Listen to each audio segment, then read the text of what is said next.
Listo. Los ejes semánticos son una herramienta o una técnica más bien que sirve para el análisis perceptual.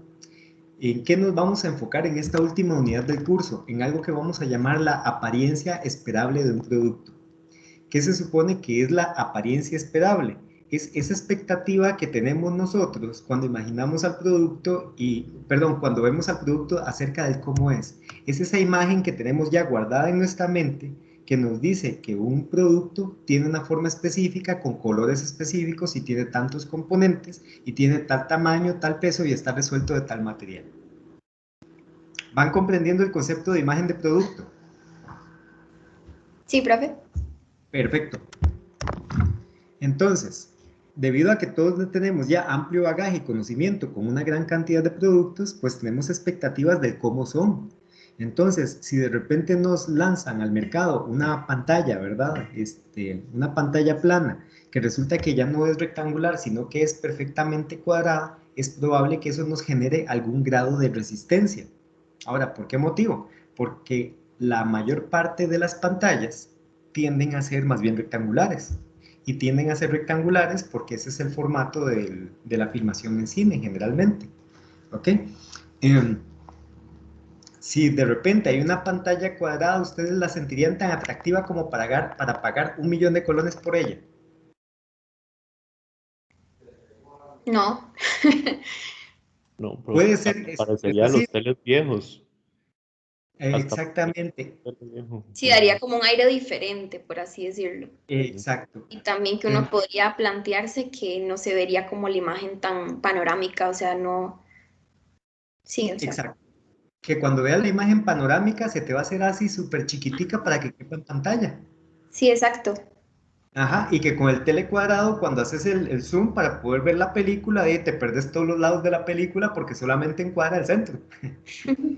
O Sí. sea, ese tipo de cosas son como lo que nosotros sentiríamos. Tal vez no lleguemos a racionalizarlo por completo, pero sí sentiríamos una incomodidad acerca de cómo funciona eso, ¿ok?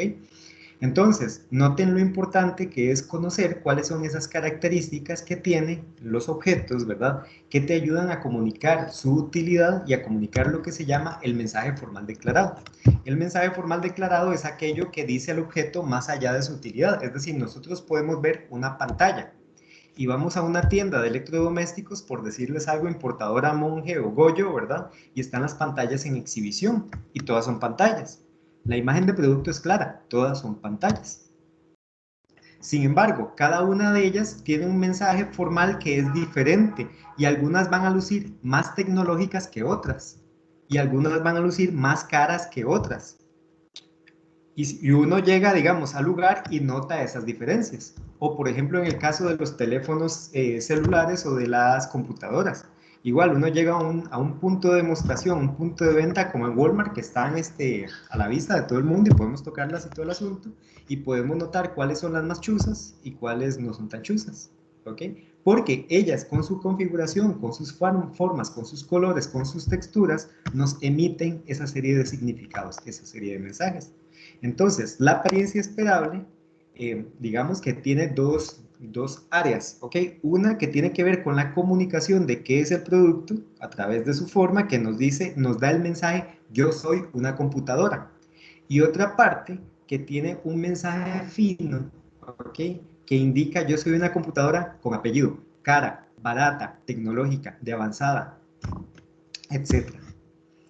El análisis perceptual nos sirve precisamente para poder entender cuáles son las partes físicas, materiales, que ayudan a comunicar cada una de esas dos partes de la comunicación. Uno, la imagen de producto, la identidad de producto, soy una computadora.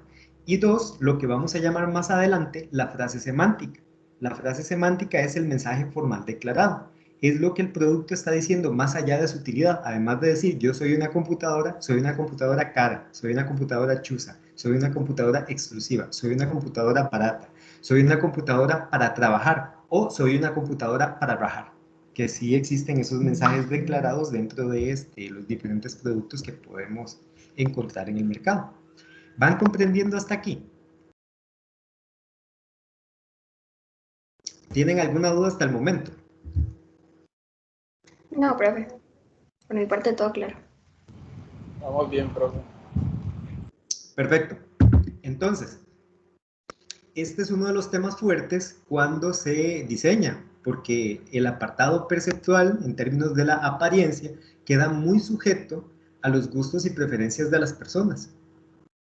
Y como he insistido antes en el curso, pues para un diseñador es muy importante separar su criterio personal, su gusto personal de la labor profesional, porque la mayor parte del tiempo estamos haciendo cosas para las cuales no somos el segmento meta, ¿ok? Entonces son cosas para otras personas que tienen otros gustos y diferencias. Y digamos entonces que si yo tengo que diseñar algo que a mí no me gusta, a pesar de que a mí no me guste, yo como profesional del diseño tengo que estar en la capacidad de hacer el mejor de los productos para el segmento al cual va dirigido, independientemente de que a mí me guste o que no me guste, independientemente de que a mí me parezca polísimo lo que estoy diseñando, porque es una labor profesional, no es un asunto como de arte, ¿ok? Si fuera un asunto de arte, entonces yo me dedicaría a hacer una expresión personal, porque de eso se trata el arte, precisamente, de mostrar una expresión personal y generar un objeto de apreciación que normalmente produce goce estético en las personas. En nuestro caso, nosotros somos profesionales del diseño y trabajamos por objetivos, ¿ok? Y nuestra misión es precisamente llenar los vacíos que hay dentro del mercado acerca de necesidades que no han sido satisfechas para diferentes grupos de personas. Esto entonces se compone de tres técnicas principalmente. Vamos a ver una que se llama los ejes semánticos, que es la que vamos a trabajar el día de hoy. La siguiente que se llama el inventario de categorías, que vamos a trabajar la próxima semana. Con los ejes semánticos vamos a definir significados principalmente. Con el inventario de categorías vamos a definir cuáles son aquellas partes que configuran la imagen de producto. Vamos a definir claramente qué es lo que dice, en nuestro caso, yo soy un horno tostador portable. ¿Ok? Y la tercera técnica se llama mínimos comunes. Los mínimos comunes configuran el mensaje fino, el que está comunicado por la frase semántica. Entonces tendríamos con el inventario de categorías, con los ejes semánticos, la investigación y la definición de significados que están asociados a los hornos. Después de eso, con el inventario de categorías podemos definir la imagen de producto, que configura la identidad del producto. Y con los mínimos comunes, que configura la frase semántica. Es lo que va más allá de la identidad del producto. La parte que dice yo soy un horno caro, un horno barato, un horno útil, un horno portable, o qué exactamente, dependiendo de lo que ustedes vayan a estudiar o del enfoque que vaya tomando cada una de sus investigaciones. Voy a publicarles de nuevo el enlace al Jamboard para que nos pasemos de aquel lado, y les voy a pedir, mientras tanto, a los que ya ingresaron, que busquen fotografías de las que recolectaron y las vayan ubicando dentro del Jamboard. Disminuyanles un poquito el tamaño para que no nos queden al final solo unas 10 fotografías. Necesitamos que en el Jamboard hayan al menos unas 40 a 50 fotografías. ¿Ok? Entonces, adelante, empiecen los que pueden en este momento.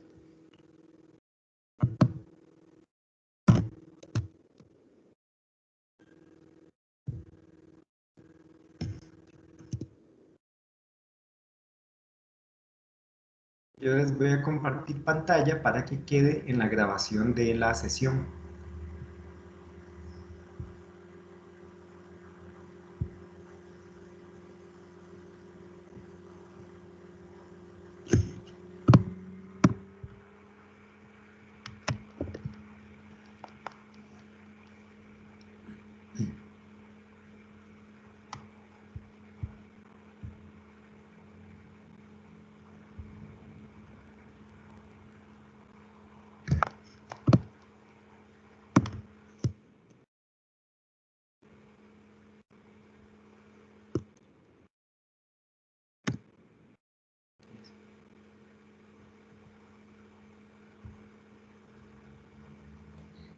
Profe, yo creo que tenemos unos problemas técnicos porque no los podemos copiar y pegar desde el Figma. Sí, profe. O sea, no son plataformas análogas, entonces no se puede hacer, tienen que importarlos. Ah, ok.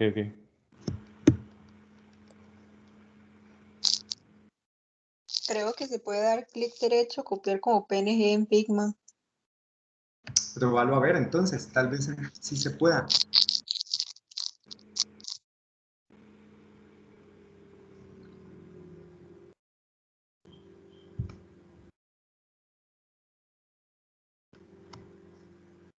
¿Se acuerdan de aquellos tiempos hace 10 semanas atrás cuando Figma era un mundo desconocido? Y ahora lo usamos para todo, literal. Y ahora es nuestro de cada día. O sea, no importa la materia, lo usamos para todo. Creo que ya hasta nos empalagamos de Figma.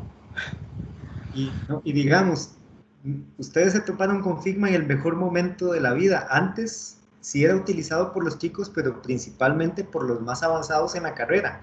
Esto porque Figma principalmente está diseñado para la parte de interacción, entonces es muy útil para simular productos como apps, ¿verdad? O como, digamos, maquetas de animatics, cosas por el estilo. Pero después de la pandemia se convirtió ahora sí en el pan nuestro de cada día por la utilidad de trabajar colaborativamente.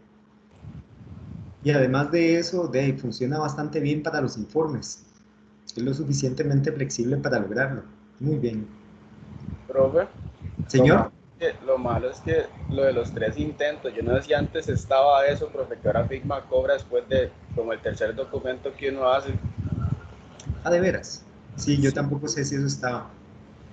Nosotros lo que hacemos ahora es como tipo agarrar un documento viejo de los 3 intentos que teníamos y por ahí trabajamos, las creamos como otra misma hoja ahí mismo y por ahí trabajamos todos, entonces. Ah, pero eso uno puede crear como subcarpetas, digamos, y en cada subcarpeta se pueden hacer 3 trabajos, digamos. Entonces se pueden crear infinidad de subcarpetas, pero cada una puede tener únicamente 3 trabajos, digamos. Genial, genial. Entonces ahí cualquier cosa ahora le mando un mensaje y le explico cómo se hace. Perfecto, dale, dale. Eso, aquí, ¿cómo se llama? Craqueando el sistema. Sí, Sí, pero, somos nosotros contra Figma ahorita. Sí, sí, ya profe, yo quedaron no, una grabación además, que es pública en la web. no, pero es todo legal, sí se puede. Profe, yo no sé cómo haríamos esto en un Google Docs, porque acomodar imágenes en un Google Docs es pero trágico eso. Ah, no, esto, digamos, no podríamos hacerlo en un Google Docs definitivamente. Es decir, si no fuera aquí, tendríamos que hacer. No me he animado a utilizar Figma con el Jam debido al peso. Como de repente a mí me fluctúa, principalmente a mí me fluctúa tanto la señal de internet, me da susto, digamos, que no me dé la capacidad de la señal para utilizarlo. Pero se podría utilizar el Jam de Figma o podría utilizarse Miro, que es excelente para hacer este tipo de cosas. Profe, vieras que el Jamboard funciona lo más bien. Se pueden, digamos, si usted quiere darle copiar y pegar a todos los post-its que usted hizo, lo puede hacer o los puede ordenar. Muy Sí, útil. sí, ya lo estuve viendo y traveseando y me parece genial. Lo que me preocupa, como te decía, es que a medio camino me quede yo sin memoria, sin memoria, perdón, sin señal, porque Figma sí puede ser un poco demandante cuando hay muchas personas conectadas y ustedes serían al menos 14 personas conectadas al mismo tiempo. Ah, sí, eso sí, profe, sí.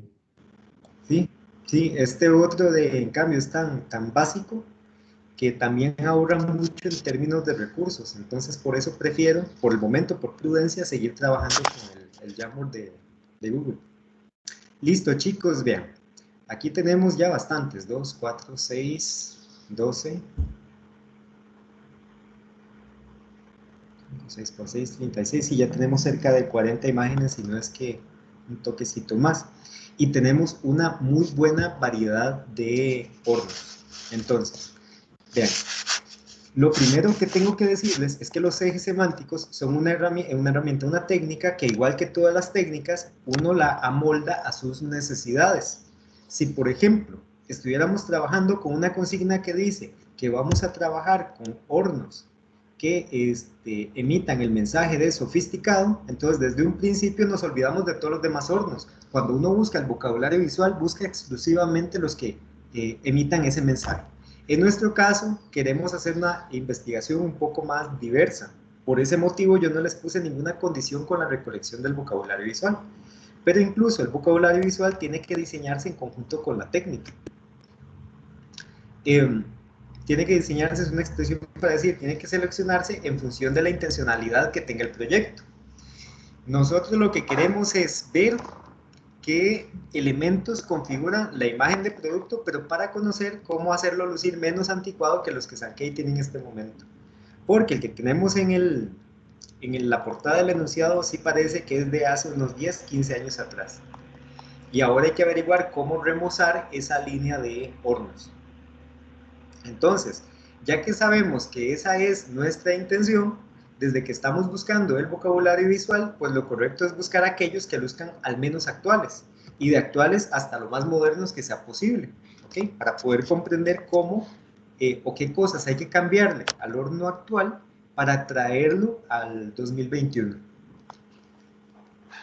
La técnica, según pudieron ver en el video, se realiza primero haciendo un diagrama de afinidad. Básicamente lo que vamos a hacer es buscar adjetivos, ¿ok? Entonces, tenemos que crear grupos de hornos de estos que tenemos por acá que compartan un mensaje, y ese mensaje que se resuma en un adjetivo. Ahora, ¿por qué tienen que ser adjetivos? Porque los adjetivos son palabras que califican al sustantivo. Los sustantivos tienden a ser objetos concretos, ¿ok? Sean objetos físicos o constructos, pero tienden a ser concretos. Los adjetivos son calificativos, describen. Entonces, por ese motivo necesitamos adjetivos. Número 2 del por qué necesitamos un adjetivo. Porque para hacer los ejes necesitamos un adjetivo y su antónimo, ¿ok? Su opuesto. Si tenemos un sustantivo, por ejemplo, silla, ¿cuál es el opuesto de silla?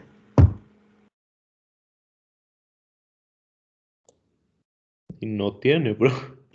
No tiene, porque no es un calificativo, ¿ok? Y nos podríamos poner a filosofar si el puesto de la silla se da las patas, por ejemplo, pero eso resulta en una charla improductiva que no sirve para hacer los ejes semánticos. En cambio, si yo les digo, vamos a ver, algo como multicolor, ¿cuál es el opuesto? Acromático. Acromático. Ahora, otro posible opuesto que podríamos considerar sería monocromático, porque multicolor quiere decir muchos colores, monocromático quiere decir un solo color, y acromático quiere decir ningún color. Entonces, existen dos posibilidades. ¿Qué quiero que vean con este ejemplo? Que pueden existir posibilidades de interpretación, pero lo óptimo es que esos adjetivos opuestos sean los más claros posibles y lo menos sujeto a discusión que sea posible. Entonces, ¿qué vamos a hacer en este momento? Van a trabajar haciendo grupos de, ¿cómo se llama? De hornos que compartan un significado, que compartan algo, un mensaje que están emitiendo que se resuma en un adjetivo, que puede ser algo como moderno, como colorido, como antiguo, como contemporáneo, como grande, como pequeño, etc. Pueden ser diferentes adjetivos que lo califiquen. Y utilicen entonces un post-it para ir acercando los ejemplos a cada uno de esos adjetivos. ¿Qué estamos buscando en este momento? Al menos unas 10 parejas de adjetivos. Ahora, en la muestra no tienen que estar el adjetivo y el antónimo necesariamente. Es decir, si ya encontramos modernos y hay muchos modernos, por deducción sacamos el antónimo. Entonces, el opuesto a moderno es Anticuado. Ajá, exacto. Muy bien. Entonces, de ahí vamos a deducir simplemente los antónimos. Cuando entramos a la parte de ordenar en los ejes, es donde valoramos cuál pareja de adjetivos nos puede servir mejor. Entonces, vayan haciendo esos grupos.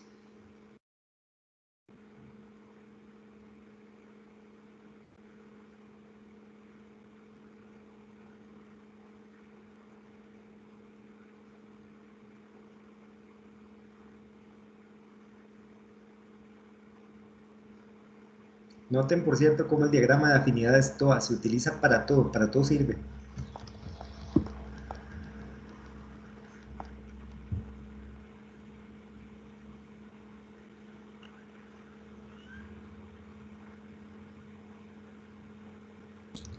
Profe, ¿cuántos post-its dijo que había que poner como mínimo? No, los que encuentren. Ah, ok. Ok, si vos encontrás cualquier adjetivo que no haya sido encontrado hasta este momento, entonces simplemente lo colocas.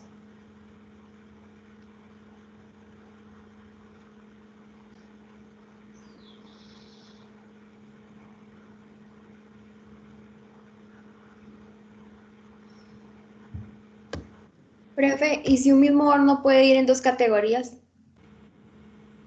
Entonces se pueden duplicar las imágenes. Ok. Ok, simplemente le das copiar y pegar Ajá. y lo incluís en las dos categorías que pertenecen. Ok, perfecto. Aquí la cantidad en ese sentido no nos va a perjudicar de ninguna forma, más bien nos ayuda a, ¿cómo se llama? A validar lo que estamos encontrando, los adjetivos que estamos encontrando.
Ok, perfecto.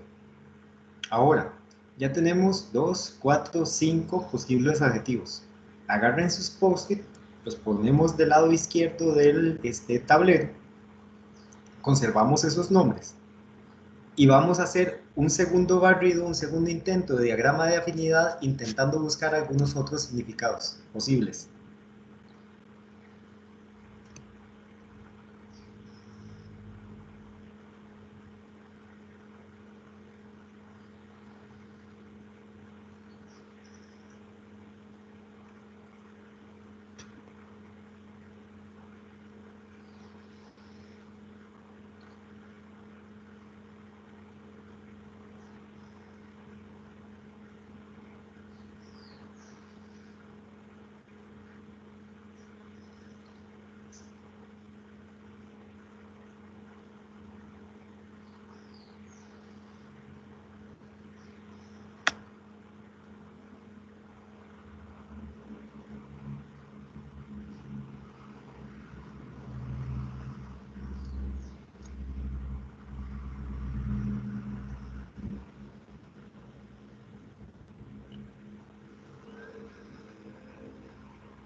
Muy bien, chicos.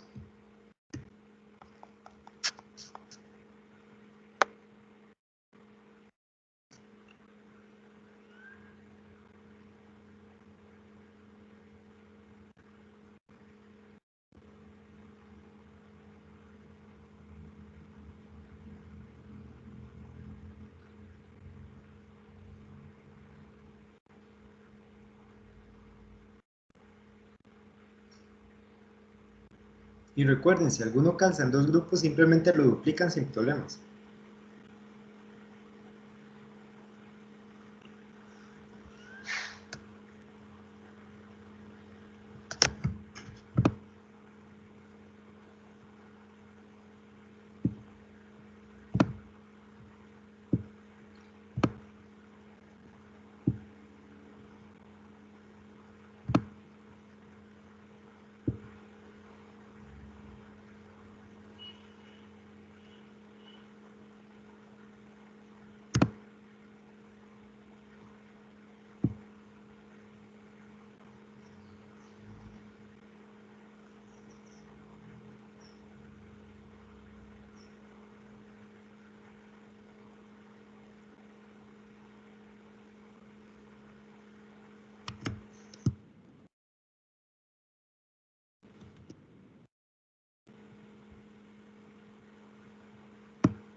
Ok, perfecto. Ya tenemos los grupos bastante bien formados y demostrado que los adjetivos ya están presentes. Entonces, ahora tengamos la lista total de adjetivos del lado izquierdo.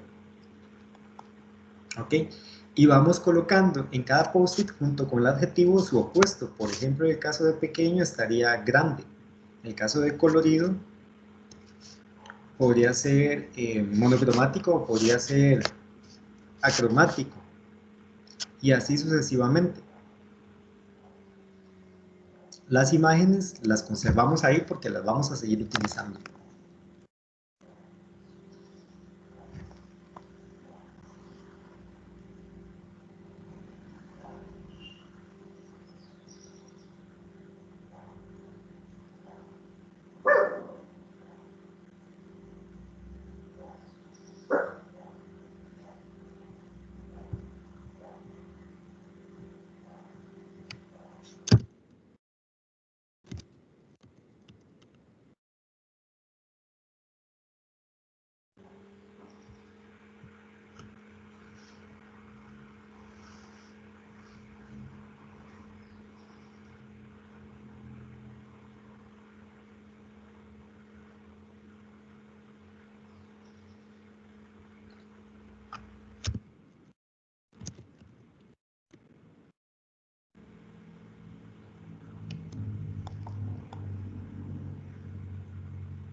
Listo, entonces tenemos 1, 2, 3, 4, 5, 6, 7 posibles significados.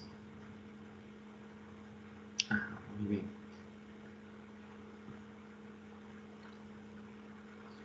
Ajá. Perfecto, vamos a trabajar por el momento con estos 7. Entonces, voy a eliminar,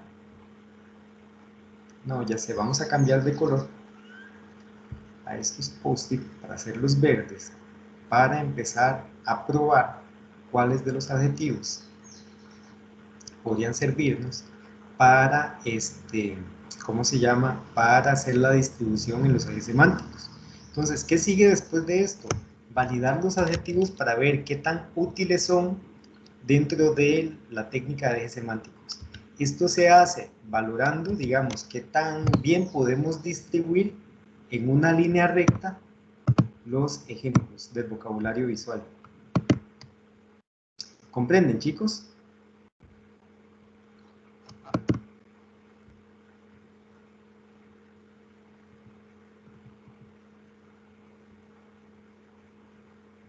Silencio largo, eso es un no, ¿verdad? No, profe. ¿No Es es como, un no o no? No entiendo.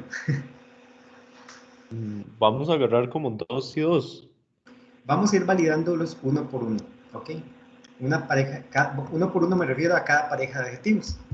Entonces, ¿qué es lo que tenemos que lograr? Que al distribuir los hornos en una línea recta, ¿ok? Cada centímetro de esa línea recta queda al menos con un hornito, que no nos queden huecos, ¿ok? En esa línea recta. Puede pasar que haya muchos hornos de un lado y vaya disminuyendo la cantidad hacia el otro, como podría pasar al revés, que haya poquitos al principio y que después aumente la cantidad de hornos, o que se forme algo como una campana de Gauss, que al puro centro es donde hay más y después vuelve a disminuir la cantidad. No importa la cantidad que quede en cada punto de la línea. Lo que nos interesa es que la distribución sea lo pareja que sea posible, que no nos queden segmentos grandes sin ejemplos de hornos. Entonces, si tenemos, por ejemplo, la pareja grande y pequeño, no, empecemos con esta primera, profesional amateur, que también nos va en la distribución.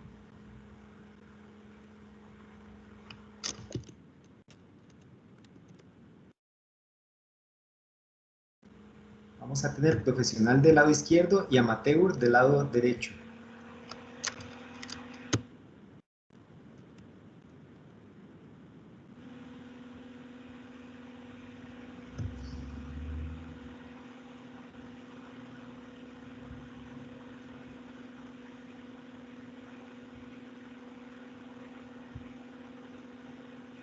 Ahora, chicos, va a pasar lo siguiente. Van a haber hornos que no parezcan ni uno ni otro. Eso quiere decir que ellos no tienen vela en este entierro por el momento.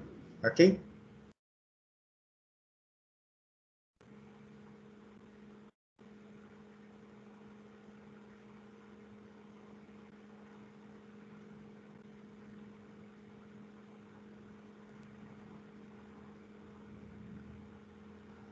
Ahora, chicos, los que nos queden en el centro de la línea recta tienen que lucir exactamente imparciales. Es decir, no deben lucir ni profesionales ni amateur. No debe emitir fuertemente ninguno de los dos mensajes.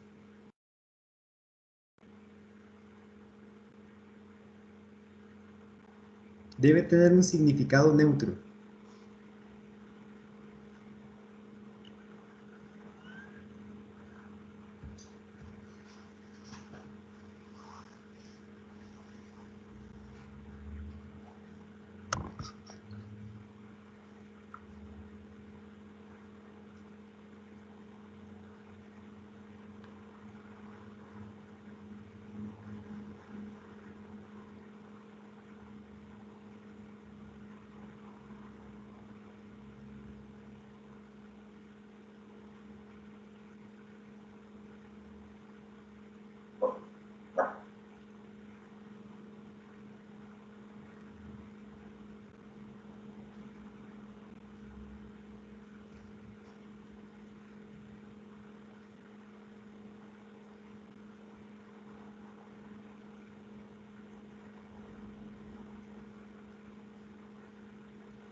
Pregunto, chicos, ¿se les está haciendo difícil?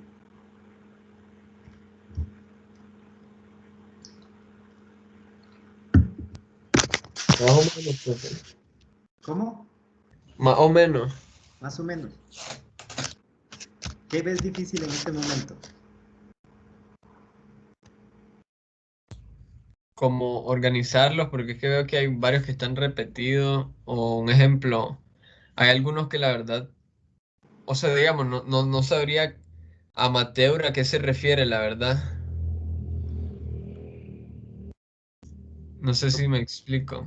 Sí, claro que sí, claro que sí. Ahora, ok, chicos, levanten la mano todos los que tengan claridad acerca del término amateur, que sin margen de duda lo tienen claro.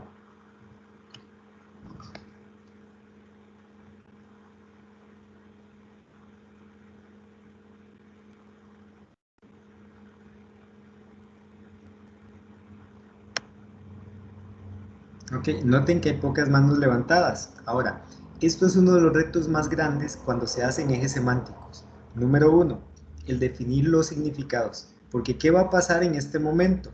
Cada uno de nosotros va a ordenar los ejemplos según el significado propio, el que yo creé acerca de la palabra amateur. ¿Ok? Entonces, lo primero que tiene que hacerse en este caso es negociar cuál va a ser el significado y dejarlo por escrito. ¿Ok? Entonces, bueno, y para esto es importante, por supuesto, ayudarse a un diccionario. No se trata de que nosotros vamos a cambiar los significados de las palabras del idioma español. Vamos a utilizar un diccionario para entender de qué se trata la palabra, ¿ok? Y a partir de él construir el significado que va a ser utilizado para como punto de referencia, como criterio de decisión de la distribución de esta muestra. Entonces, ¿qué dice el significado que significa la palabra? ¿Qué dice el diccionario que significa la palabra amateur? Búsquenlo, por favor.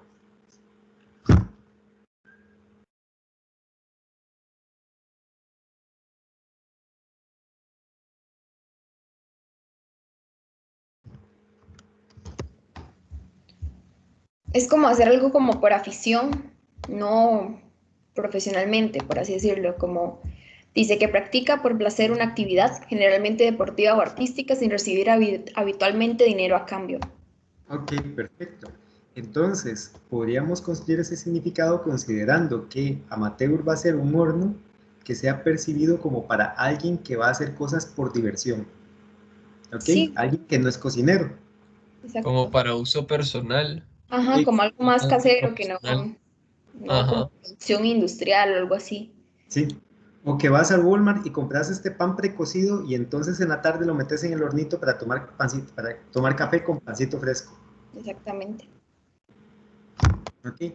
Del otro lado del profesional tendríamos a alguien que de verdad le apasiona la cocina, que sería, no sé, el que decide cualquier día por la tarde voy a hacer pan de muerto. Hacer pan de muerto es algo lentísimo, así como de 3 horas solamente amasando, y que se va a pasar de verdad haciéndolo toda la tarde dedicado y horneándolo con todo el cuidado del mundo. Entonces, del lado profesional tendríamos un chef y del lado amateur tendríamos al profe Donald tomando café por la tarde.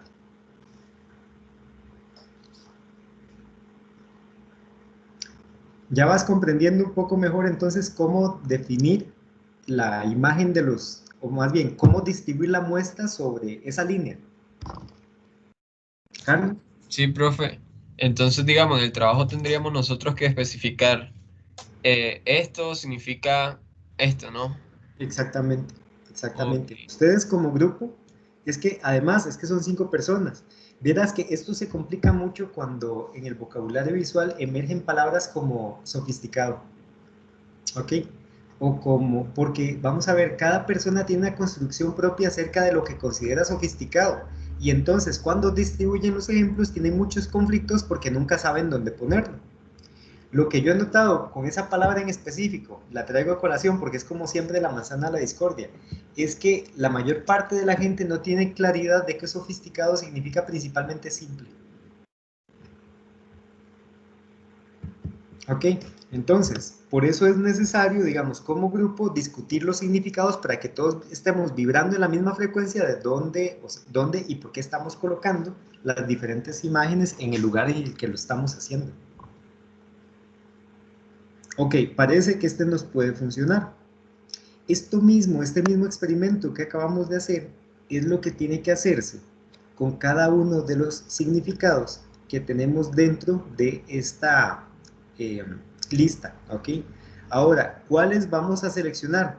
Aquellos que nos ayuden a distribuir la muestra de una manera más homogénea, no es la palabra, sino más pareja posible, ¿ok? Que nos permita que en esa línea recta, que significan los ejes, sea el eje vertical o el eje horizontal, la distribución sea tal que pueda uno poner un ejemplo en cada lugar. Ok, ¿comprenden eso, chicos?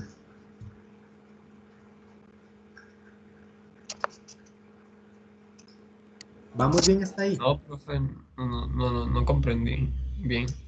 ¿No comprendiste bien? Ok. Esto mismo que acabamos de hacer, Carlos, con el profesional amateur, ¿ok? Es la misma comprobación que vamos a hacer con todas las parejas de adjetivos: pequeño, grande, costoso, barato, colorido, acromático, retro, moderno, moderno, anticuado, clásicos e inusual. De esa gran lista de parejas que tenemos acá, tenemos 1, 2, 3, 4, 5, 6, 7, 8 parejas. Necesitamos en realidad solo 2 parejas para hacer los ejes. Una pareja que va a ir sobre el eje horizontal y otra pareja que va a ir sobre el eje vertical. Nosotros buscamos este montón de parejas porque uno, dice el profe Fernando Ramírez, uno no se casa con el primer patas vueltas que aparece, ¿ok? Sino que más bien investiga, toma posición y se da cuenta de cuál es el patas vueltas que más te convenga. Entonces vas a buscar a conveniencia aquellas parejas de adjetivos que te ayuden a distribuir mejor el vocabulario visual. ¿Ok? Por si ya comprendí, profe. ¿Vas viendo? Entonces, Sí. la idea es que te facilite esa ubicación, porque si no te lo facilita y te quedan huecos, vas a tener que crear muchas inferencias para poder sacar la información correcta. Y este análisis tiene un margen de subjetividad muy alto, porque es 100% cualitativo, no hay manera de reducirlo a números. Entonces, nuestra misión es disminuir esos márgenes de incidencia de la subjetividad el menor grado que sea posible. Y eso lo podemos lograr cuando los adjetivos nos ayudan a distribuir parejo las imágenes. ¿Ok? Ok, profe, gracias. Con gusto. Listo. Ahora, digamos que por experiencia, yo creo, y para ahorrar tiempo, porque hacer esta validación nos tomaría básicamente toda la tarde, que hay 2 parejas que nos pueden servir bastante bien para esta distribución, que son costoso barato y moderno anticuado. Creo que esas 2 parejas nos pueden servir para hacer los ejes. Entonces, les voy a pedir lo siguiente. Si notan alguna imagen duplicada, bórrenla, ¿ok? Y vayan colocando las imágenes una sobre la otra en la esquina superior derecha de su pantalla, como lo estoy haciendo yo en este momento. La idea es que al final solo se vea la imagen que queda en un primer plano.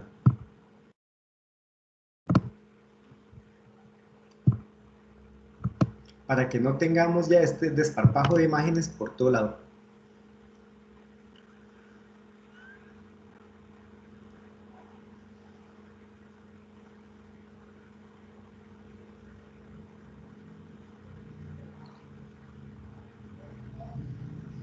Y porque cuando hacemos los ejes, normalmente la página está en blanco y vamos agregando un ejemplo a la vez.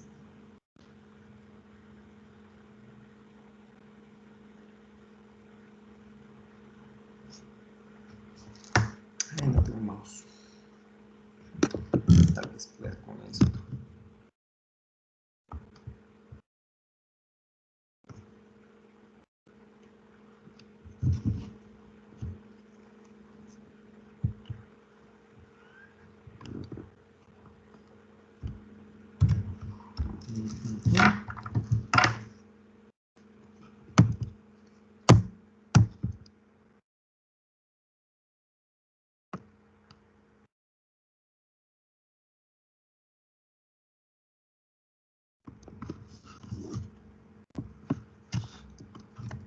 Lograr más o menos una línea torcida, no recta pero torcida.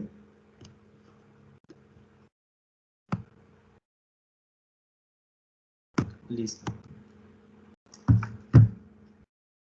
Entonces, tenemos ya estos adjetivos: costoso de un extremo, barato en el otro extremo, moderno en la parte superior y anticuado en la parte inferior. Entonces, según dicen las instrucciones, lo importante es entender que los adjetivos van opuestos en los ejes. Si de un lado tengo costoso en el eje X, del otro lado voy a tener barato en el mismo eje, ¿ok? No quedan cruzados.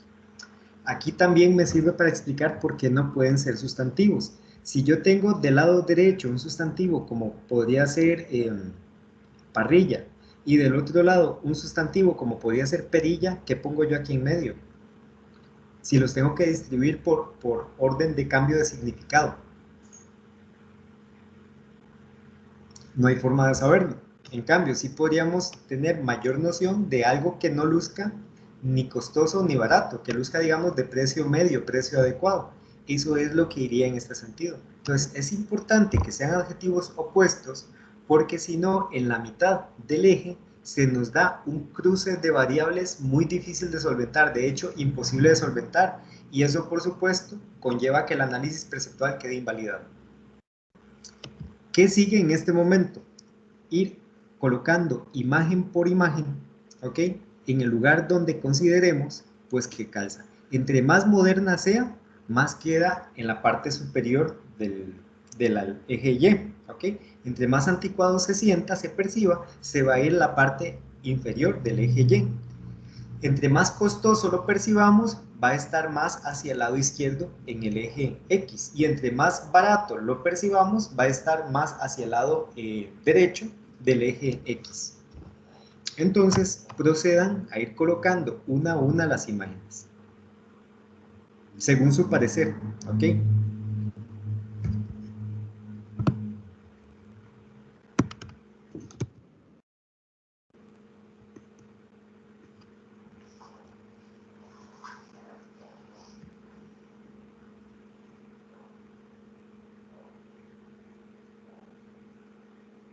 Profe, esto funciona como un plano cartesiano, digamos.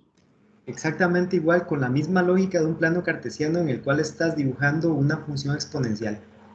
Ah, ok, profe. Entonces, en este caso, usted que está en la esquina entre moderno y costoso, estaría bien colocado ahí, digamos. Sí, ese. Como eso digamos, se resume a un criterio, me explico, es difícil de saber. Podrían haber cosas que indudablemente van a calzar ahí. Ahora, ¿de qué depende el sí o el no? De todas las imágenes que hayan en el contexto. Espérate y vas a ver.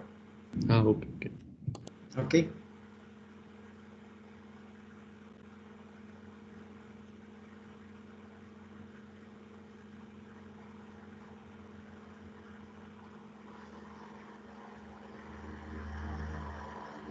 Ahora, chicos, recuerden que esto es un juicio de apariencia. No se racionaliza en términos de que uno busca después en internet cuál es más caro y cuál es más barato. No nos interesa cuánto cuesten en realidad. Nos interesa en apariencia cuánto parece que cuestan.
Ok.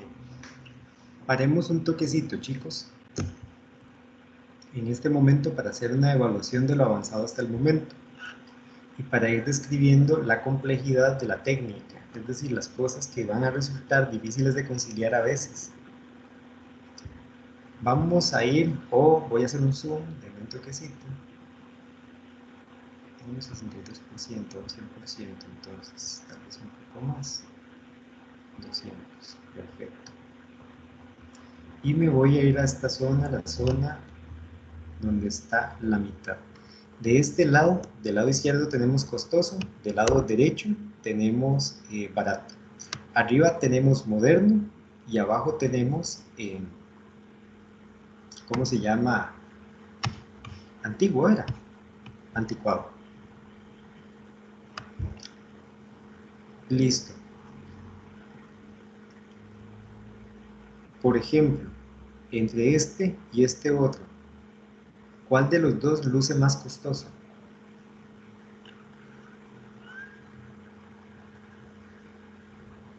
No se dejen guiar por la posición que ocupan en este momento, sino más bien deténganse, vean los dos y consideren ustedes cuál de los dos luce más costoso.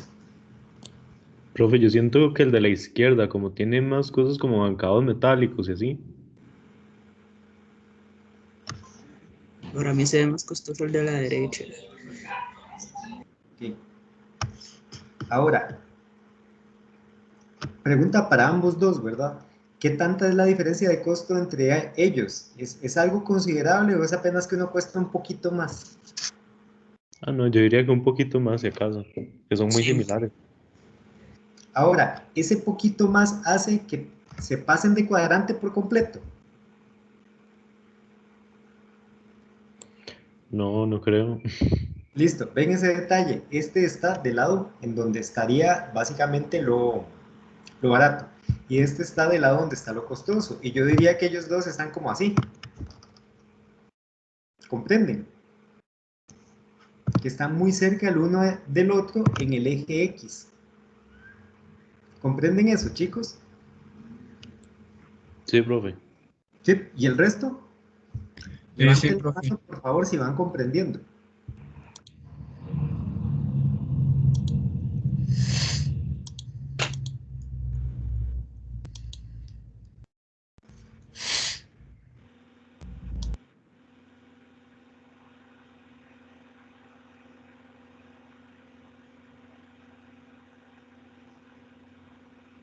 Ok, aquí estamos como mitad y mitad. Eso quiere decir que la mitad no está entendiendo bien. Listo, vean chicos, ¿qué quiero decir con esto?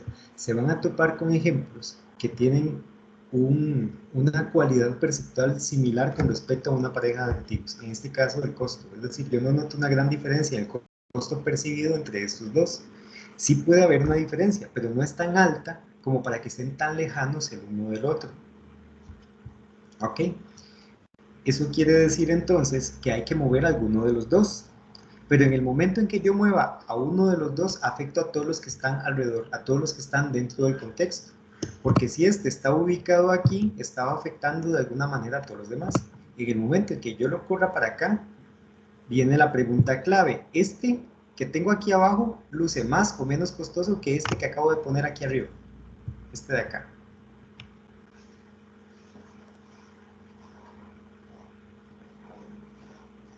Menos. ¿Cuál luce menos, perdón? ¿El de arriba o el de abajo? El El de negrito. abajo. El negrito, profe, yo creo el de abajo. Ok, entonces, si luce menos, tendría que irse hacia la derecha, ¿cierto?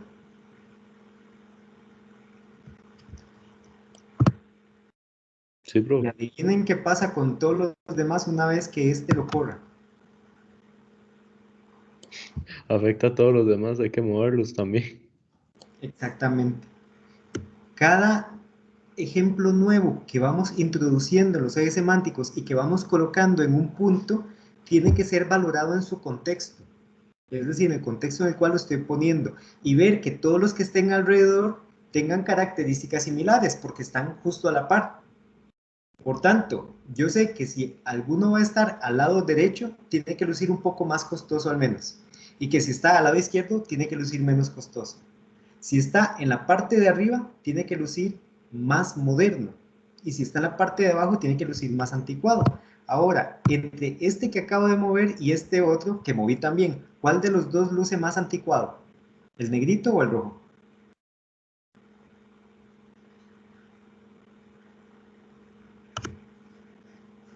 ¿O lucen igual de anticuados?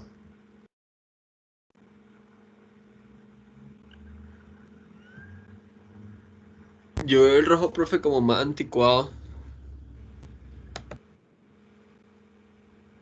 Ok, supongamos que esa es la respuesta correcta. Ok, y digo supongamos porque, insisto, esto sigue siendo vamos a ver, sigue incidiendo mucho la subjetividad. Si este es más anticuado, entonces se va para arriba. Y una vez que se va para arriba, por ejemplo, yo decida que va en esa posición, ¿qué pasa con este? ¿Sube o baja?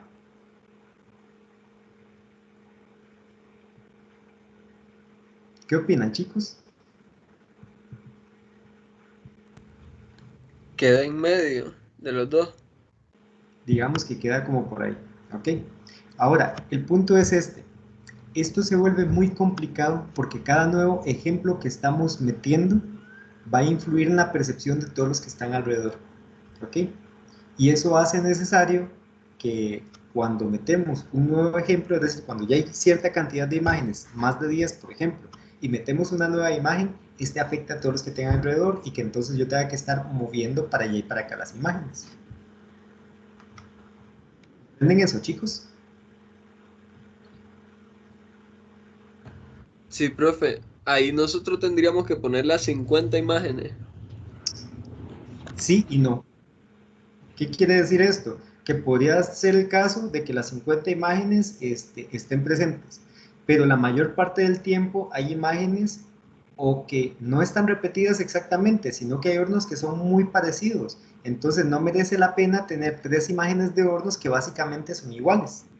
Por tanto, uno tiene potestad para decidir de ese grupo de 3 hornos cuál es el representante, para no meter los 3.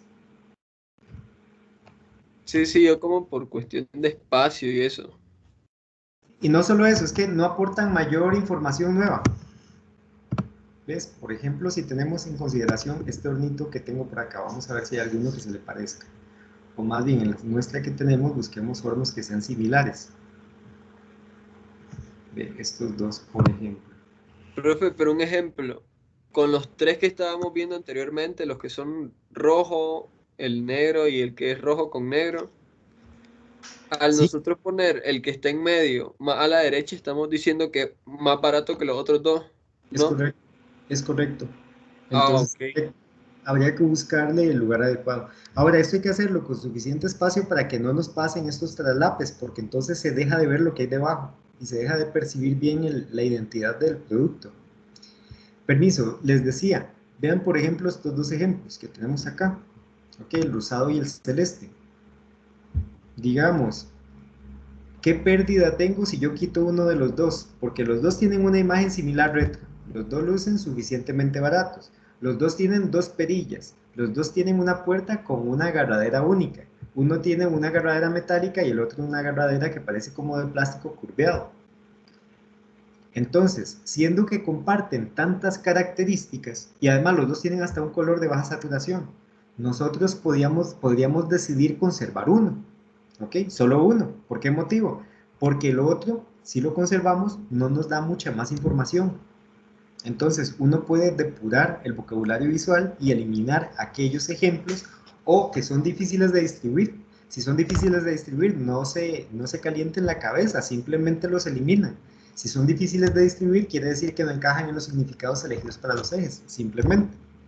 O que hay imágenes que aportan muy poca información porque todas son muy parecidas, lo cual es el caso de estas dos. Entonces, ¿cómo decido yo cuál conservo? Aquella que me parezca, a mi juicio de diseñador, que me va a dar mayor cantidad de información. ¿Ok? Entonces, podría ser que alguna tenga componentes diferentes de los que los demás tienen. Entonces, yo me puedo fijar en los demás para ver si, por ejemplo, perder este montón de puntitos que tiene alrededor la perilla sea una pérdida significativa y tenga que conservar este en lugar de este otro. Entonces, si en los otros esos puntitos están repetidos, es algo que se va a conservar, no lo pierdo si quito el ejemplo, ¿ok?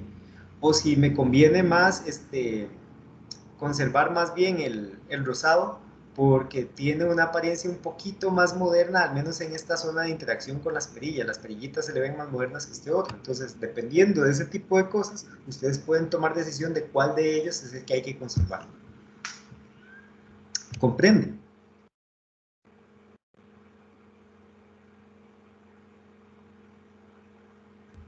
Sí, profe.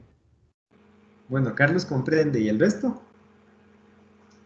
Sí, profe. ¿Vamos Sí, bien? profe.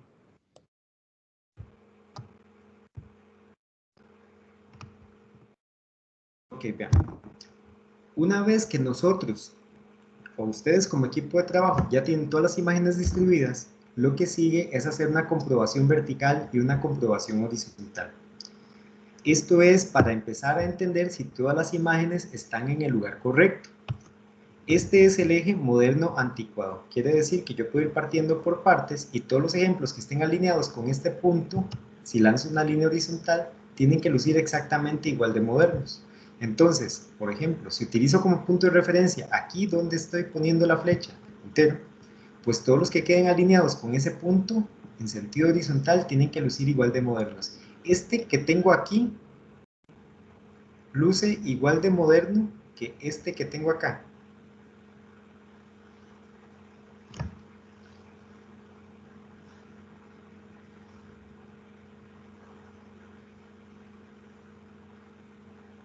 ¿Qué les parece? No, profe. Es más mono el azul. Entonces el azul se va para arriba. Y cuando yo muevo el azul para arriba, adivinen qué pasa, afecta a todos los demás. Entonces, otra vez hay que reconsiderar el acomodo de todos los que estén en el contexto del azul. Esto mismo se hace para cada punto de la línea, perdón, del eje Y. Se hace la comprobación horizontal. Todos estos que están aquí tienen que lucir exactamente igual de modernos. Y en la línea de abajo, todos los que estén alineados tendrían que lucir igual de anticuados según el nivel de antigüedad. Bueno, supongamos que antigüedad es la palabra. Ok, todos con respecto a su nivel de antigüedad, y entre más abajo, entre más al extremo estén alineados, después más anticuados tienen que lucir, y todos tienen que lucir igual de anticuados porque están exactamente en la misma valoración de anticuado. Después de que se hace esa valoración, se hace una valoración, la valoración horizontal. La horizontal es en el eje costoso-barato. Entonces, todos los que estén alineados en este punto, aquí, tienen que lucir igual de costosos. Se cumple eso. Estos ejemplos que estoy señalando, en el movimiento del puntero, todos lucen exactamente igual de costosos.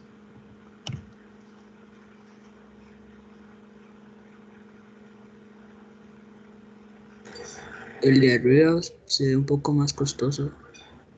Ok, entonces ahí es donde nos damos cuenta de que alguno de los ejemplos hay que moverlo en alguna dirección.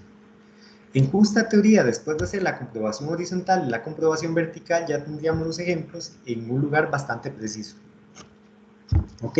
Y con ello ya podría darse fin a los ejes semánticos. Ahora, esta es una técnica en la que se manejan altos niveles de incertidumbre. ¿Ok? Porque no es una técnica exacta, no es comprobable, no es demostrable. Todo es cuestión de percepción. Por eso es tan importante que nosotros minimicemos la incidencia de la subjetividad, número 1, definiendo claramente los adjetivos. ¿Ok? Y número 2, conservando en todo momento una actitud crítica. ¿Ok? Al colocar las imágenes, sobre todo cuando se trabaja en grupo. Y haciendo al final la validación horizontal y la validación vertical para asegurarse de que los ejemplos estén en las posiciones que puedan considerarse correctas.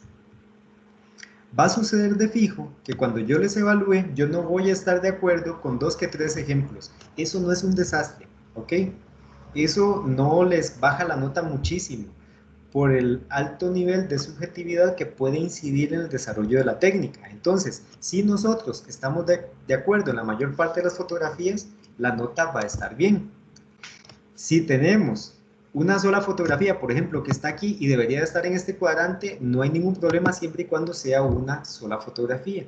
El problema se da cuando más del 15% de las fotografías no están en lugares que se consideren adecuados. Ahora, lugares que no se consideren adecuados no quiere decir que si yo considero que este debería estar 1 centímetro arriba, entonces no está en el lugar correcto. Es decir, eso no interviene mucho. Un lugar es no adecuado cuando hay que correr una imagen, por ejemplo, más de 5 o 6 centímetros respecto del lugar donde se encuentra, porque eso sí plantea un cambio grande en el significado percibido. ¿Ok? Entonces, no se estresen si sienten en todo momento que lo que están haciendo, lo están haciendo mal. Porque, como se los he dicho desde el principio del curso, esa es la sensación normal que nos persigue a los diseñadores en la etapa en la cual el curso tiene su principal acción, que es justo antes de crear un concepto de diseño. Es toda la etapa de incertidumbre del proceso proyectual. Y esta es de las cosas que solamente se afinan con la práctica. Es la primera vez que lo van a hacer, entonces ténganse paciencia. Simplemente lo van a hacer. Si necesitan consulta, podemos verlo en consulta y, y podemos afinarlo. ¿Qué hacemos después de que los ejes ya están listos? ¿Ok? Supongamos que ya estos están perfectos. ¿Qué tenemos que hacer a continuación? Escoger un cuadrante para el estudio. ¿Cómo se elige el cuadrante? Va a depender siempre del proyecto que se esté desarrollando. Las condiciones del proyecto, el planteamiento del proyecto es el que nos da luces acerca de cuál cuadrante seleccionar. Si, por ejemplo, existiera un brief de trabajo en donde dice que el horno tiene que lucir accesible, entonces buscamos un cuadrante donde ese significado esté presente. Si nosotros no tenemos idea de cómo deba ser, ok, y lo que estamos buscando es un diseño que se inserte naturalmente en el mercado, que sea fácil de reconocer, entonces probablemente el cuadrante que tenga más ejemplos sea el que más nos ayude a entender cómo es la imagen apropiada para este tipo de producto. Si el proyecto está basado con una intencionalidad de innovación, es probable que nos convenga el cuadrante que menos ejemplos tiene. ¿Por qué motivo? Porque ahí nos muestra brechas de innovación, porque no ha sido muy trabajado. Entonces, pueden existir diversos criterios que nos sirvan a nosotros como diseñadores para tomar la decisión de cuál cuadrante trabajar. Supongamos, para continuar este taller, que el cuadrante seleccionado es el cuadrante moderno barato, es decir, este que tenemos acá.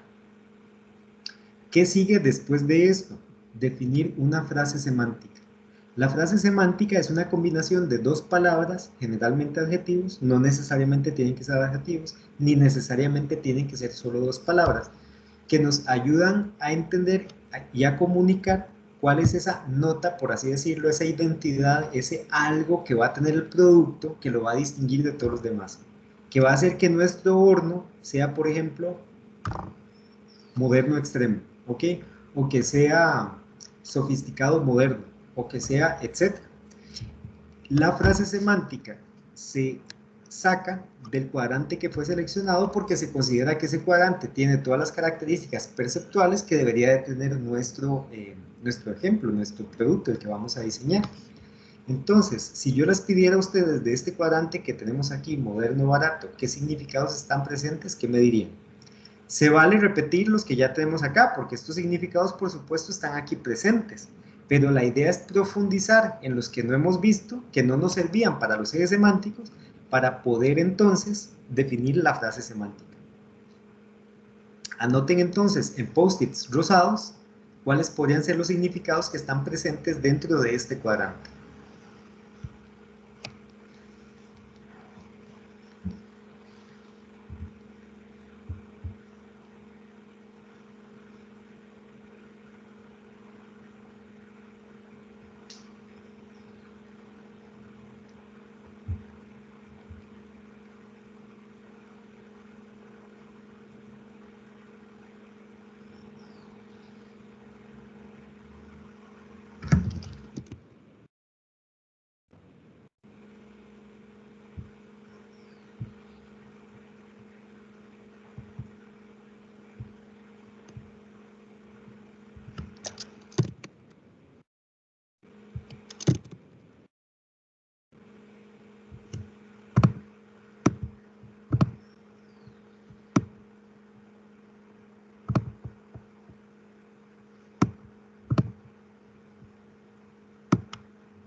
Tenemos compacto, pequeño, retro. ¿Qué otro significado podría estar por ahí?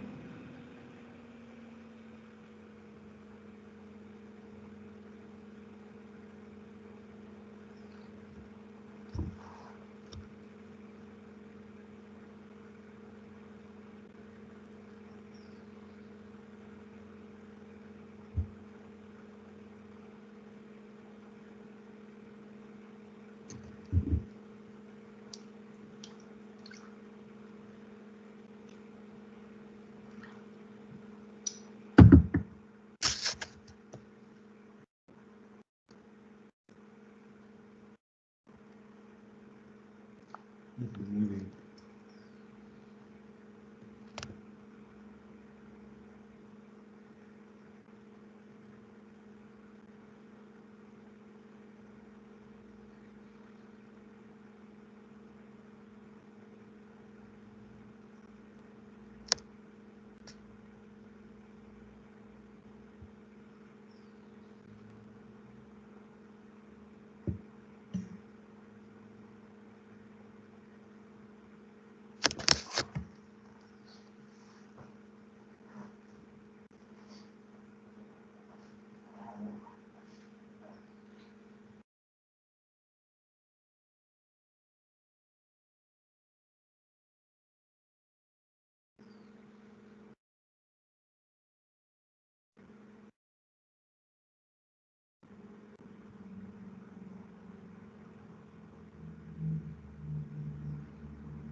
Bien, aquí tenemos ya suficientes significados. Entonces, si tenemos esta, ¿cómo se llama? Presencia de significados. Podemos seleccionar algunos que configuren la frase semántica. Como les decía antes, todo depende de una intencionalidad del proceso, perdón, del proyecto que se está desarrollando. Supongamos que nuestro proyecto, el que vamos a hacer, va a estar dirigido a un usuario que es amateur, es decir, alguien que va a darle un uso completamente casero, por diversión, pero que se le quiera hacer sentir a ese usuario que está utilizando un horno profesional. ¿Qué frase semántica podríamos utilizar?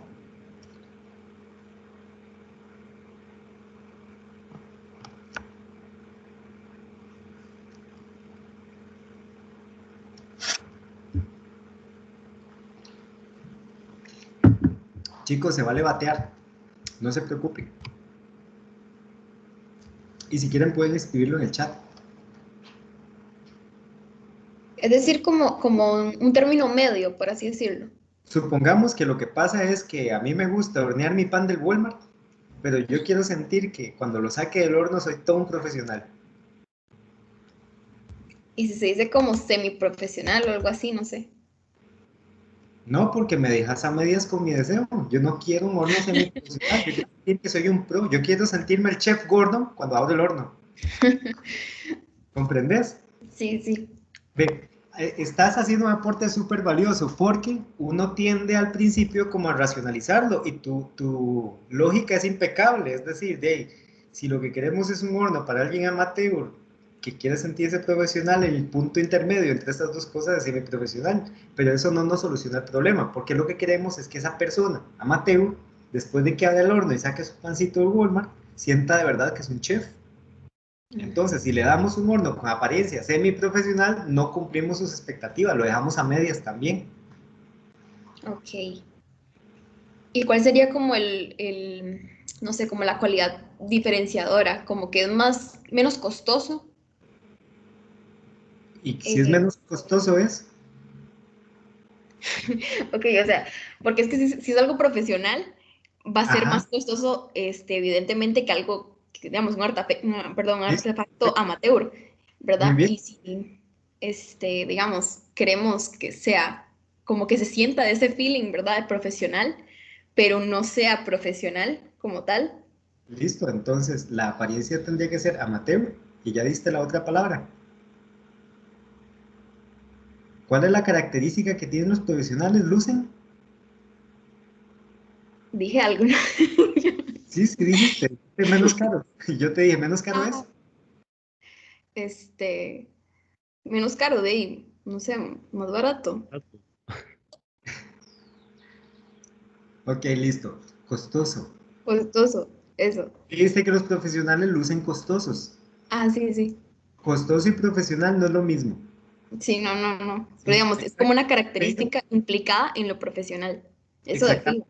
Generalmente cuando uno ve algo que está hecho para alguien profesional, de buenas a primeras ya sabe que es costoso, porque todo lo que está hecho para un alto desempeño, que requiere, digamos, características para un profesional, pues por supuesto cuesta mucho más. Ujú. Ahora, ya sabemos entonces que el significado profesional tiene la parte también costoso, entonces, ¿por qué no crear un hornito amateur, con esta apariencia amateur, pero que a su vez luzca costoso, para llenar esas expectativas, para asociarlo lo más posible al concepto de profesional? Ujú. Entonces ¿Comprendes? ahí como que habría que buscar características que hace que el objeto luzca costoso, ¿verdad? Exactamente. De ahí en adelante, nuestro estudio va a estar centrado específicamente en buscar cuáles son esas características en el look and feel, sobre todo en la parte de los mínimos comunes, que ayudan a decir costoso. Ok, perfecto. ¿Ok? O sea, queremos saberlas todas, porque uno tiene que saber también lo que no tiene que hacer. Vos también tenés que averiguar cuáles son las que dicen, por ejemplo, menos costoso, Ujú. porque hay que evitarlas un poco. Ah, sí, sí, claro. ¿Ves?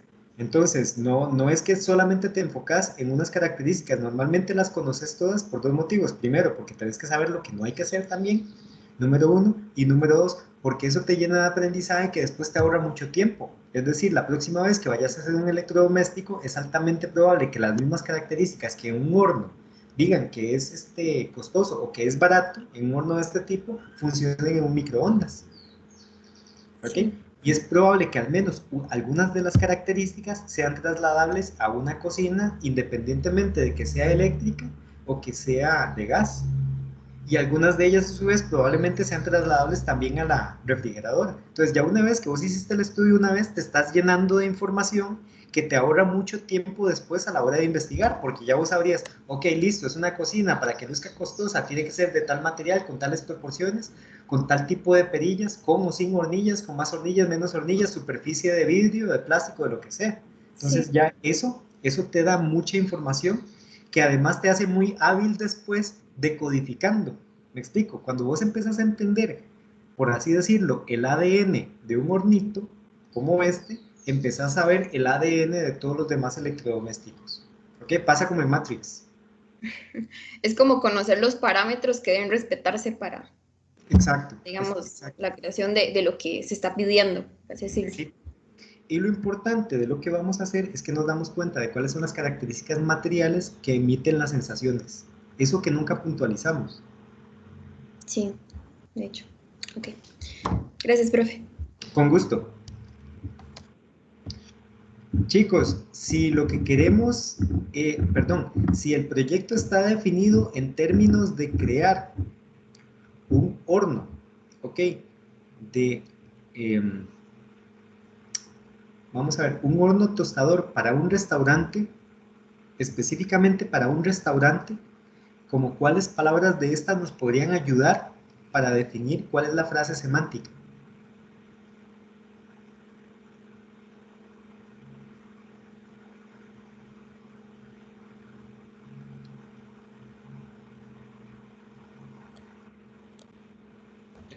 No sé, pero no. Ok, Probablemente, listo. no sé si profesional, Profesional puede ser una, porque es un restaurante, ¿ok? sí, tal vez compacto, por así decirlo, para que no ocupe mucho espacio, digamos, sí, no sé, podría Eso ser. puede servir. Profesional compacto podría ser una pareja, una dupla que funcione. ¿Ustedes creen que algo como colorido pequeño pueda funcionarnos para vendérselo a un restaurante? No, para No, nada. definitivamente no. Retro profesional podría servir. Depende digamos, el concepto de diseño que tenga el restaurante, tal vez. Exacto.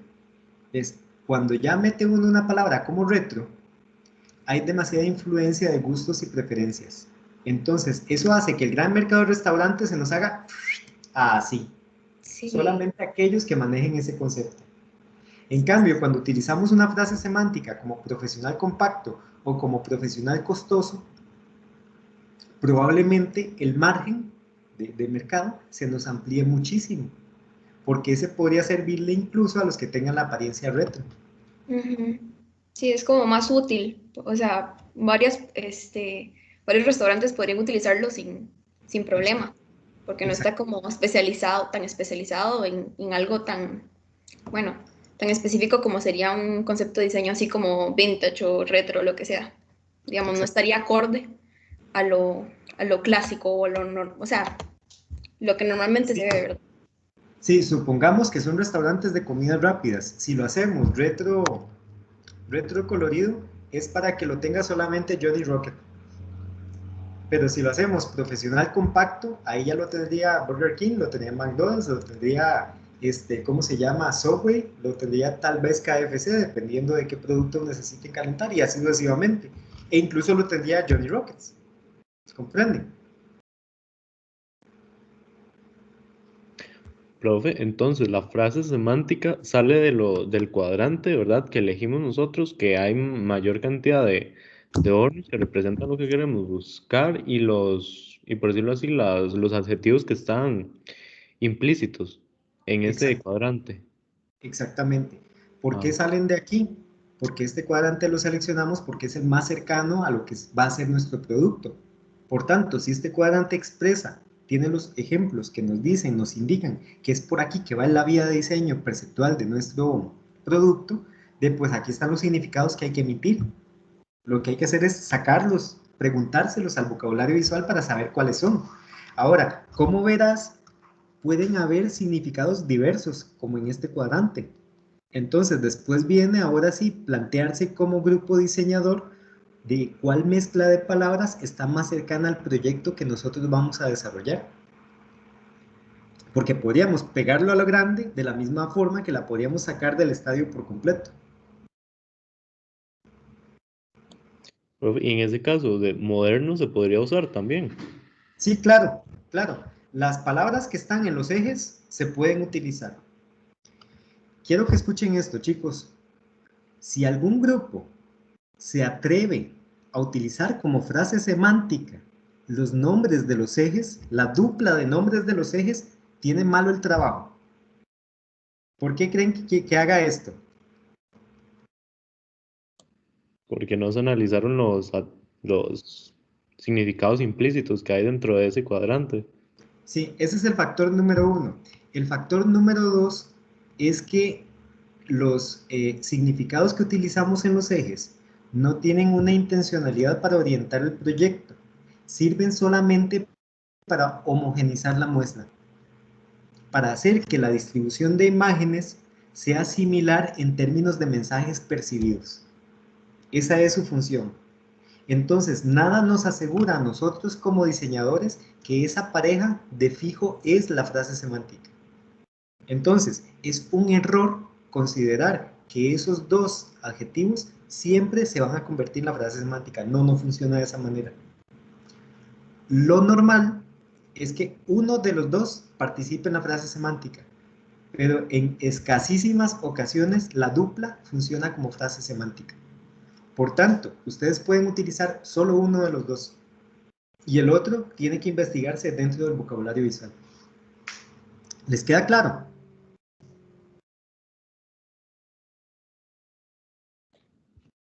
Sí, profe. Sí, sí. Ok, ok. Chicos, ¿están muy cansados?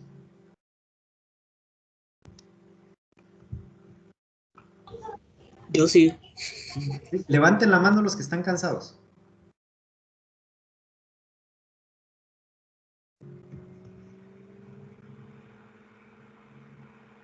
Ajá. Sí, listo. Esto que están viviendo es normal. Este es el trabajo intelectualmente más demandante que vamos a hacer en todo el curso.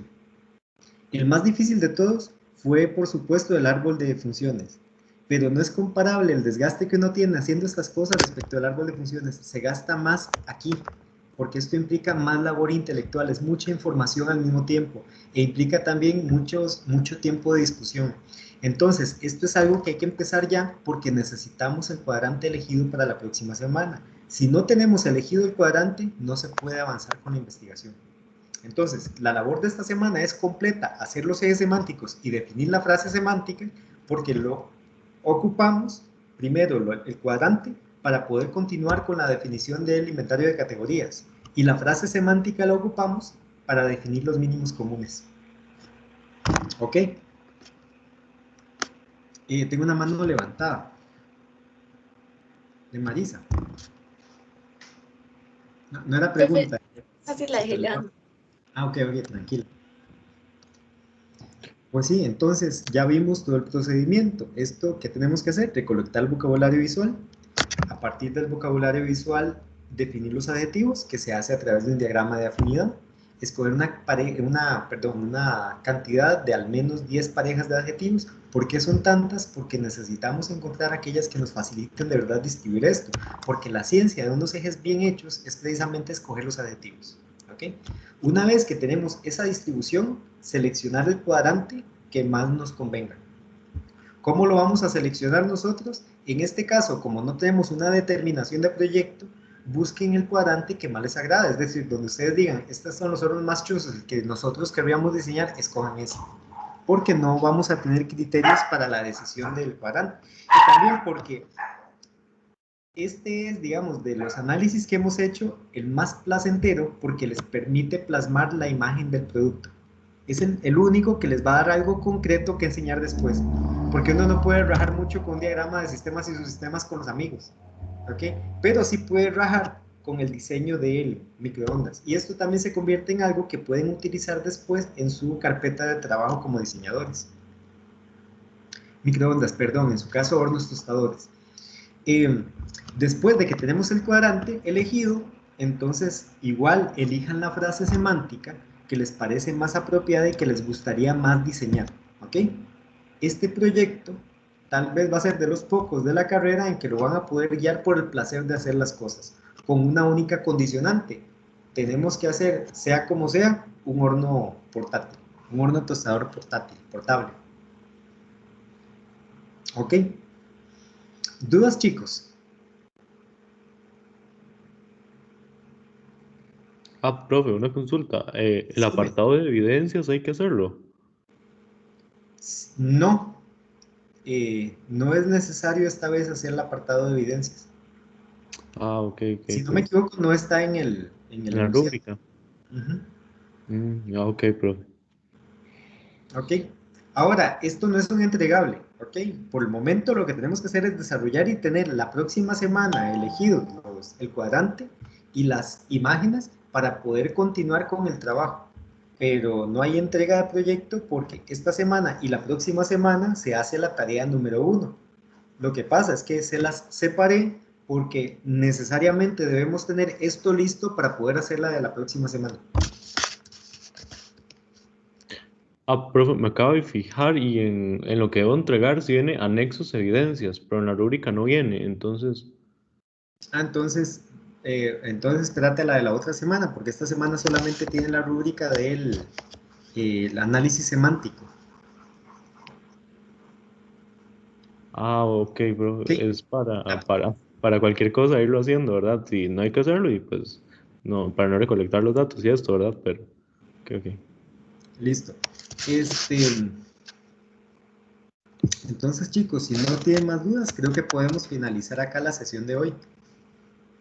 Y me queda un toquecito con el grupo que me pidió porque quedan solo 10 minutos.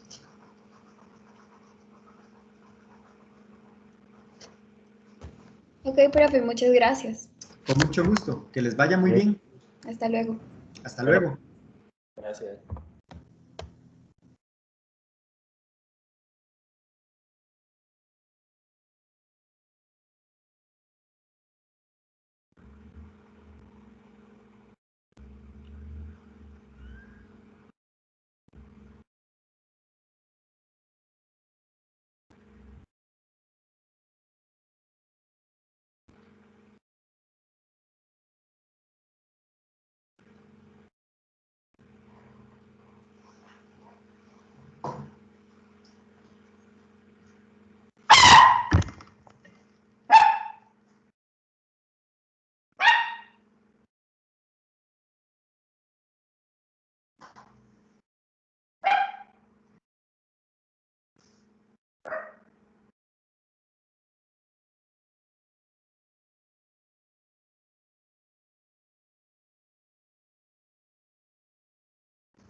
Bueno, Alfonso, Un segundo para parar la grabación.